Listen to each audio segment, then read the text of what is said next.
BJP का दावा है कि मोदी सरकार के कार्यकाल में भारत की विदेश नीति मजबूत हुई है। दूसरे देशों में भारत का कद बढ़ा है, लेकिन जिस तरह से दूसरे देश भारत को झटके दे रहे हैं, उसे देखकर कहा जा रहा है कि भारत का कद बढ़ा नहीं बल्कि घटा है। तो अब किस देश ने भारत को दिया झटका, जानने के लिए देखिए ये रिपोर्ट। अमेरिका के बाद भारत के एक और मित्र देश ने करारा झटका दे दिया है। भारतीय हज यात्रियों को लेकर सऊदी अरब सरकार के एक फैसले ने बड़े बड़े नेताओं की नींद उड़ा दी है। भारत के प्राइवेट हज कोटे में से 80% की कटौती की गई है, जिसके बाद से मोदी सरकार घिर गई है। विपक्ष सवाल पूछ रहा है कि मोदी और उनकी पार्टी तो दावा करती है कि अमेरिका और सऊदी अरब से भारत के रिश्ते बहुत अच्छे हैं, ये मित्र देश है, तो फिर दोनों ही देश भारत को एक के बाद एक झटके क्यों दे रहे हैं? यानी विपक्ष सरकार पर हमलावर हो गया है।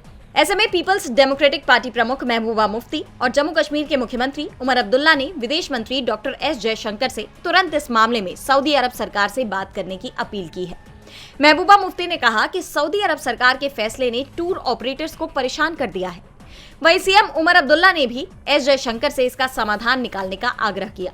उन्होंने कहा कि भारत सरकार को इसका समाधान निकालने के लिए तुरंत कोशिश करनी चाहिए, ताकि हजारों यात्रियों की परेशानी दूर हो। मीना मक्का के पास एक टेंट सिटी है, जहां हज के दौरान यात्री 4 दिन के लिए रुकते हैं और हज से जुड़े कुछ रीति रिवाज किए जाते हैं। सऊदी अरब ने मीना के जोन 1 और जोन 2 को प्राइवेट टूर ऑपरेटर्स के लिए रद्द कर दिया है, जबकि 3, 4 और 5 के लिए भी पेमेंट बंद कर दी गई है।